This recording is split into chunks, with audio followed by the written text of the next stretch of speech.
and the workforce. I spent more time in institutions of higher learning than any sane person probably should, acquiring degrees in psychology, counseling, and management. During those years, I was a counselor, trainer, manager, and human resources director. I worked in business, government, and not-for-profit organizations.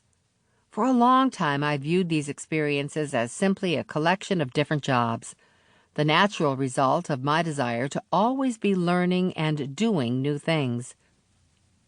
When I decided to return to graduate school to get a PhD, I spent some time exploring what I really wanted to do. That was when I realized that the common theme throughout my career has been the connection between people and work. My own purpose, I believe, is to help others find greater rewards in their work and overcome any obstacles that are getting in the way, including their own behavior. During my exploration of various graduate programs, one professor posed an interesting question. If you could accomplish anything with your life, what would it be? He asked. Reflecting back on my career to that point, I replied, actually, I wish that I could help people understand how organizations operate and help organizations understand how people operate. It seemed like an unrealistic aspiration at the time, but now that's exactly what I do. The prevalence of politics. Since leaving the employ of others, I have operated my own consulting business, working with a wide variety of organizations. My clients have included companies in telecommunications, retail, food processing, insurance, advertising, accounting, pharmaceuticals, consulting, software, manufacturing, transaction processing, and healthcare.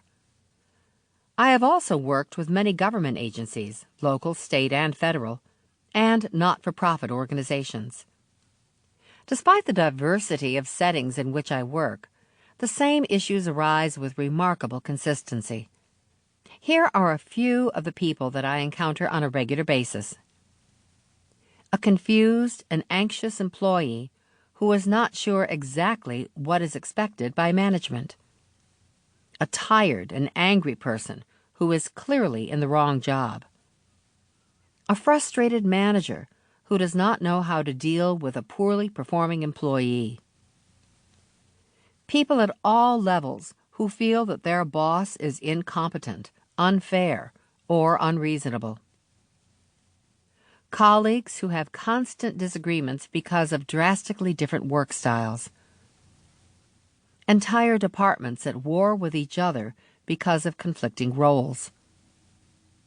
Many, many people who feel that they are somehow being treated unfairly. All these unhappy folks are, in one way or another, dealing with political dilemmas.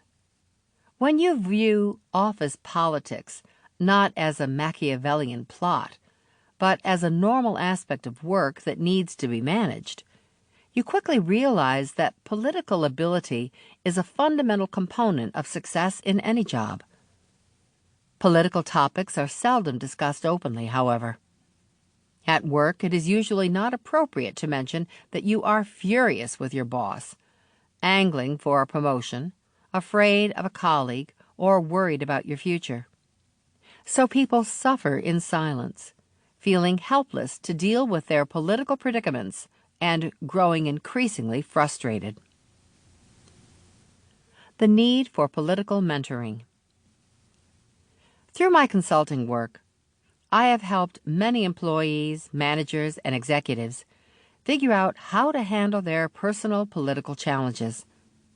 My clients are not screw-ups or troublemakers, but competent and successful people wrestling with stressful issues that are difficult to resolve.